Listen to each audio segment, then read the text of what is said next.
Wearing a tracksuit to open house school day is so thoughtless. I'm guessing both the husband and wife could be unemployed? Poor kid. Even if they are unemployed, at the very least they should have worn something other than a tracksuit for the open house. It's embarrassing for an adult. As soon as I entered the classroom, I could see the other parents whispering about my attire. I don't care. I don't care. I kept repeating this to myself as I walked on. Once they knew who I really was, they wouldn't have anything to say. My name is Lisa Hamilton, and I'm 39 years old. I live with my husband and daughter. Our daughter, Emily, started elementary school this September. I can't believe how fast time has flown by since Emily was just a baby. My husband and I married in our early 20s, but we were not blessed with a child for a long time. Emily is the child we were finally able to have after overcoming painful infertility treatments. Though it's quite common for women to give birth in their 30s in cities, in the area where we live, most women give birth in their 20s. I live in a place that is not my hometown, so I don't have many acquaintances. I'm significantly older than Emily's friends' mothers. Making friends of my own age in this environment was hard enough, let alone making mom friends. But as long as Emily is having fun at school, that's all that matters to me. One evening, while I was preparing dinner, Emily handed me a piece of paper. Here, I got this at school today. Mr. Adams told me to give this to either Dad or Mom. Is that so? Thanks, honey. It was a notice about the open house at school. The date was set for 3 weeks later at 2 p.m. Checking my schedule, it happened to be on my day off. I'll be coming to the open house, Emily. I'm looking forward to it. Really? Mom, yay! Emily was so happy that she was hopping around. I've tried my best to be involved in raising her, but due to my busy work schedule, I was hardly able to participate in any preschool events. This open house will be the first school event for Emily. I would love to take videos and pictures, even if it's probably against the rules. Then, I noticed a handwritten comment from the teacher at the bottom of the notice. Apparently, there are various preparations that need to be done before the open house. I pinned the notice to the corkboard and resumed cooking dinner, and before I knew it, the day of the open house had arrived. I put on the guest slippers and headed for Emily's classroom. All the other moms had perfect hair and makeup, wearing beautiful clothes. As for me, I was in a tracksuit. My hair was in a ponytail, and I didn't have any makeup on. I had plans for the day off, but a sudden change required me to go to work, so I rushed over without having time to dress up properly. I was more comfortable this way, and considering today's circumstances, it worked out better for me. As I opened the door to the classroom and entered, I made eye contact with Emily. Emily smiled joyfully. The teacher wasn't there yet. As I walked towards a spot where I could see Emily's seat clearly, I could feel the other parents staring at me. Probably it was my attire that was causing this. I don't care, I told myself and moved forward. The classroom walls were adorned with class goals, a list of the school lunch menu, and children's drawings. It was a sight almost identical to what I used to see in elementary school. Parents were conversing with their close friends. Due to the small classroom, I couldn't help but overhear the conversation of Miss Martin and Miss Taylor, who were nearby. I and both of them are members of the PTA. Did you see her clothes? Yeah, wearing a tracksuit on Parent-Teacher Day is absurd. Maybe she's a bum. Or her husband too. I feel sorry for the kid. Even if she is a bum, she should wear something other than a tracksuit to Parent-Teacher Day.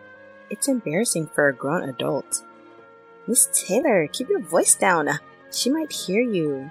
Miss Martin, you're too worried. I don't care what a bum thinks about me. I didn't say anything wrong. Although their insults naturally hurt my feelings, I chose to ignore them. If I reacted here and started an argument with them, it would sour the atmosphere in the whole classroom. Above all, I didn't want Emily to see the ugly side of adults. Just a little time left until the start of the class. The class teacher, Mr. Adams, hadn't arrived yet. The bell rang, and the scattered children began to take their seats. Emily, who had been playing with her friends, also took her seat and turned around to wave at me with a smile. Seeing her smile, I felt I could persevere no matter what. At the same time as the chime for the start of class, Mr. Adams appeared. Then, Miss Taylor walked through the gap between the children's desks towards Mr. Adams and said, Mr. Adams, do you have a moment before class starts? Miss Taylor, what can I do for you? It's difficult to talk about in the classroom. Can we talk in the hallway? Even though Miss Taylor and Mr. Adams went out to the hallway, their conversation was still clearly audible. Did you see that one of the parents is wearing a tracksuit? She looks like a bum. No, I was preoccupied with preparing for the lesson and just entered the classroom. That's her, standing at the back. Miss Taylor stuck her face out from the hallway, pointed at me, and continued. I understand there's no dress code for Parent-Teacher Day, but any person with common sense wouldn't choose to wear a tracksuit. It seems she has a considerable distaste for me. Mr. Adams, looking in the direction pointed out by Miss Taylor, seemed to have noticed me. Mr. Adams, are you listening to me? At any rate, as a PTA member and personally, I cannot accept a parent coming to Parent-Teacher Day in a tracksuit. Can you tell her to go home? Mr. Adams froze for a moment after looking at me, then turned pale and said, Miss Taylor, she's not a bum. She's a businesswoman with annual sales of $10 million. The words 10 million caused the children to react instantly, and the classroom began to stir. In contrast to the children, the parents remained indifferent. In fact, many of them were smirking. Mr. Adams, the teacher, glanced at me awkwardly.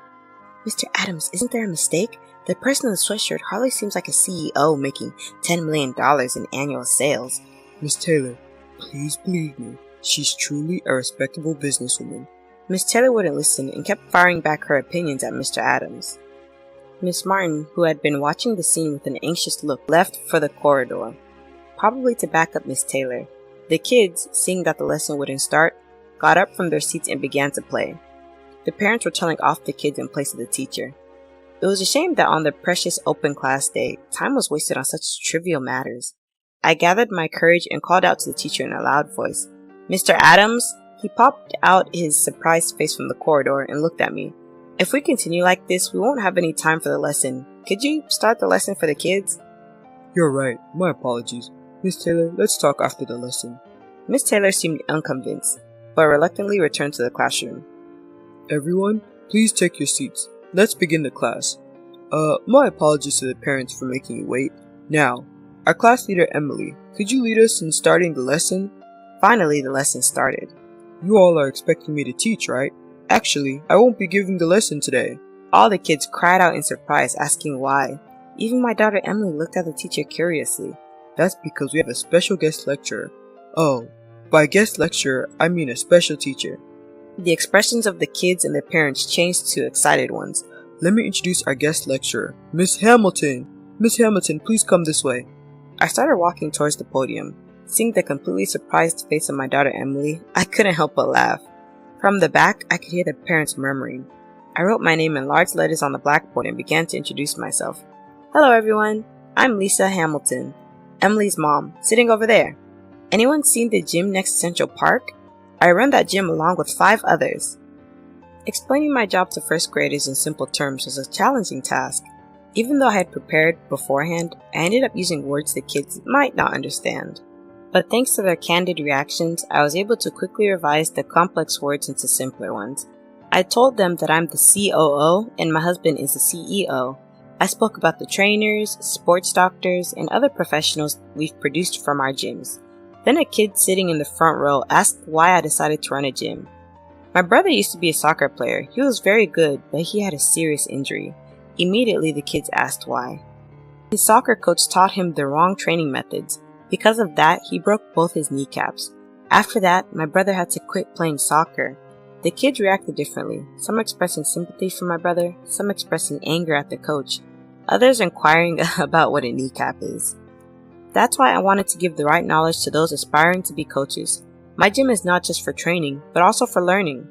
After finishing my introduction, I could finally move on to the main topic. Kids, do you know why I'm wearing a tracksuit? The classroom fell silent, as if it was a scene in a play.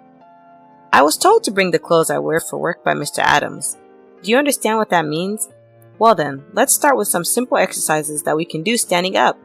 I had the children stand up, and while explaining about joints and muscles, we moved our bodies together. Make sure you don't bump your arm into your friend next to you. The children happily participated in the exercise. The parents watching from the back observed warmly. Raise your hand if your arms are getting tired. Most of the children raised their hands. Congratulations to those who just raised their hands. Being tired is evidence that you've been training correctly. I sat the children down and talked about the importance of understanding our bodies and the benefits of physical activity. Everyone listened attentively to what I had to say. Some even took notes in their notebooks. Perhaps that child might become a trainer in the future. I was relieved to finish the class just in time. Thank you, Miss Hamilton. Everyone, let's say thanks. Ready, go. The children all said thank you and applauded for me. I felt incredibly proud. Although I had experience as a lecturer at workshops, this is my first time teaching a class to children in school, and I was nervous, but it seems to have been a success. After the class, a few children ran up to me. Their eyes were shining as they said, "Emily's mom, you're amazing! So cool!" Hearing the sincere feelings from the children made me happy. Emily also seemed to be in a good mood, receiving admiring glances from her classmates. In the past, juggling work and parenting was harder than I had imagined, and I thought about quitting my job several times. Most mothers around me were part-time workers or housewives, but I wanted to show Emily that her mom was working hard, and I worked with that mindset. It felt like my efforts had been rewarded. My decision was not wrong. While erasing my name written on the blackboard, I overheard a conversation between Miss Taylor and her son. "Mom, it was noisy before the class started. I could hear your voice throughout the classroom. You were bad-mouthing Emily's mom, weren't you?" "I'm sorry. Mom didn't know about today's class content." "Why can't you wear a tracksuit?" "It's not that you can't wear a tracksuit, but none of the other moms or dads in the classroom were wearing one, were they?" "But Mom, you always told me not to judge people by their appearance, right?" Miss Taylor stammered, trying to laugh it off. "I don't want to be like you, Mom." Kevin spat out a snide remark and left the classroom. Children can be so innocent and cruel. Miss Martin was comforting Miss Taylor, who didn't have the energy to chase after Kevin. They both nodded at me without saying a word and left the place. Miss Hamilton, thank you so much for today. It was a wonderful class. Inviting you as a special lecturer was the right choice. No, I'm the one who should be thanking you for this valuable experience. I apologize if I caused any discomfort by not informing the parents about the class content in advance. Don't worry about it. You've worked hard too, Mr. Adams. It's tough dealing with all kinds of parents. Well, dealing with parents is part of a teacher's job. I had a little chat with Emily and then left the classroom. Near the school gate, a woman approached me. I didn't remember her at all initially, but she turned out to be the mother of a girl in Emily's class, and it seems she had been watching my lecture earlier. She was a bit excited and praised my teaching style. Coincidentally, our homes were close by, so we ended up walking home together. During our conversation, I found a surprising number of things in common with her. Believe it or not, our hobbies, favorite foods, even our hometowns were the same. We quickly hit it off and exchanged contact information before parting ways for the day. When I got home and told Emily about this, it turned out that the kids had been friends even before their moms got to know each other. Since then, our families have become close. We're planning to have a barbecue at her place next week. Apparently, she's inviting other mom friends and their families too. I might be able to make some new mom friends as well. Unable to contain my excitement, I started searching for local craft beers to bring to the barbecue on my computer when Emily tapped me on the shoulder. "What's up?" Emily just smiled without answering. "What? Why are you smiling?" Bashfully, Emily gave me the most precious words. "Mom, you're the best mom ever." "What?" Out of the blue like that? But thank you. That makes me so happy. "I love you, Mom." With her little arms, Emily gave me a tight hug. "I love you too, Emily." Holding back tears, I patted Emily's head. Thanks to Emily, I felt recharged. That night, as I thought about the upcoming barbecue next week, I fell asleep savoring the happiness of the day.